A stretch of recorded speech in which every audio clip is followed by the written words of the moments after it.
Assalamualaikum warahmatullahi wabarakatuh, Bapak dan teman-teman semuanya. Perkenalkan, saya Nurhayati dengan NIM 19035036 dari jurusan Kimia.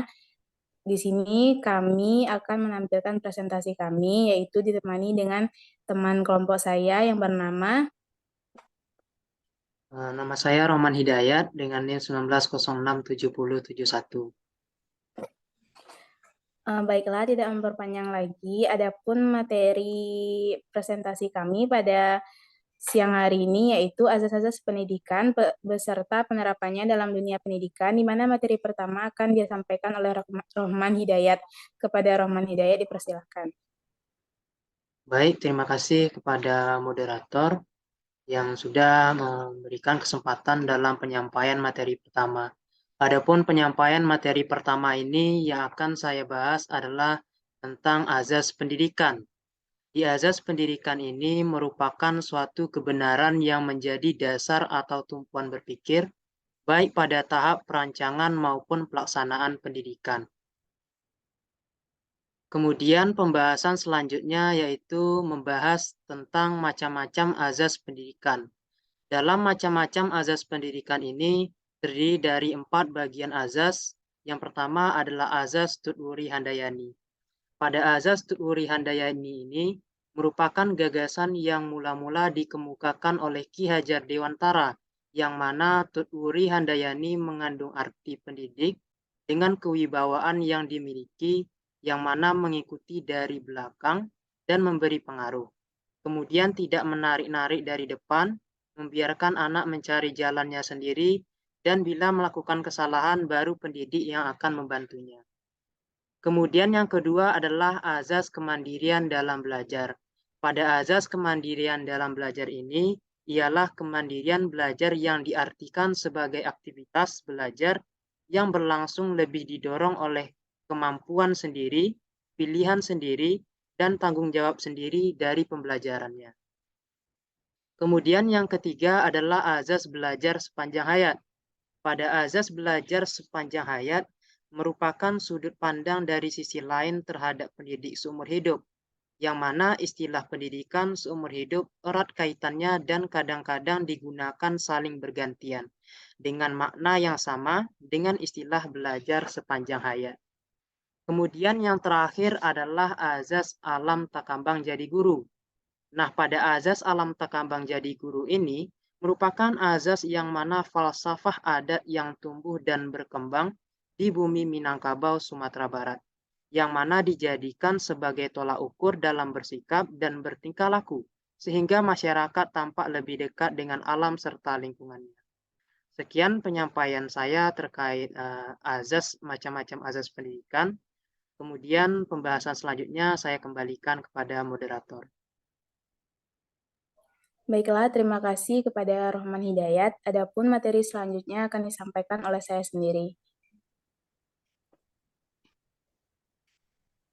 Nah, di mana pada materi selanjutnya yaitu ada penerapan azas pendidikan. Nah, di mana azas pendidikan tadi ada 4 macam, yaitu yang pertama azas tuturi handayani. Nah, di mana penerapan dari azas tuturi handayani ini yaitu satu, peserta didik diberikan kesempatan belajar yang luas, kemudian memberikan kesempatan yang sama untuk dapat menempuh pendidikan dan keterampilan, kemudian mengupayakan terjadinya pemerataan pendidikan.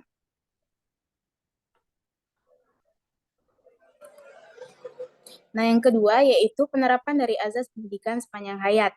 Nah, di bagian A yaitu menyediakan fasilitas berupa sarana dan prasarana pendidikan seperti perpustakaan, ruang belajar, sarana pelatihan dan keterampilan yang memberikan kebebasan kepada setiap masyarakat dalam meningkatkan ilmu pendidikannya. Kemudian yang bagian B yaitu jenjang pendidikan yang luas baik dari TK hingga perguruan tinggi. Kemudian yang C yaitu dari azas kemandirian dalam belajar. Nah, dari beberapa contoh penerapan asas-asas sebelumnya dapat dilihat bahwa semua penerapan yang dilakukan merujuk pada kemandirian belajar, bahwa setiap peserta didik diberikan kebebasan dalam memilih pendidikan dan keterampilannya secara mandiri sesuai dengan apa yang diminati. Nah, kemudian ini azas yang terakhir, di mana yaitu azas alam takambang jadi guru. Yang merupakan penerapannya yaitu ada menunjukkan sikap seseorang terhadap tanggung jawab yang seharusnya dilaksanakan dalam rangka pengembangan diri, kemudian menunjukkan kepada tata sumber dari pengetahuan dan teknologi atau keterampilan dengan menumbuh kembangkan kemerdekaan, kemudian menjadi alam bebas sebagai sumber pengetahuan atau pembelajaran bagi peserta didik. Nah, adapun kesimpulan dari materi yang kami sampaikan hari ini yaitu mengenai asas-asas pendidikan dan penerapannya, yaitu pendidikan adalah sebuah proses pemartabatan manusia menuju puncak optimasi potensi kognitif, afektif, dan psikomotorik yang dimilikinya. Dari pendidikan juga proses membimbing, melatih, memandu manusia agar terhindar dari kebodohan dan pembodohan.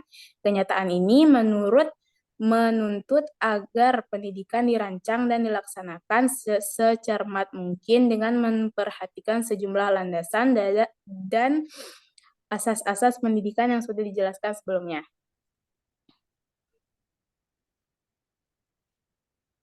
Nah, itulah penyampaian materi yang dapat kelompok kami sampaikan. Lebih dan kurangnya kami mohon maaf.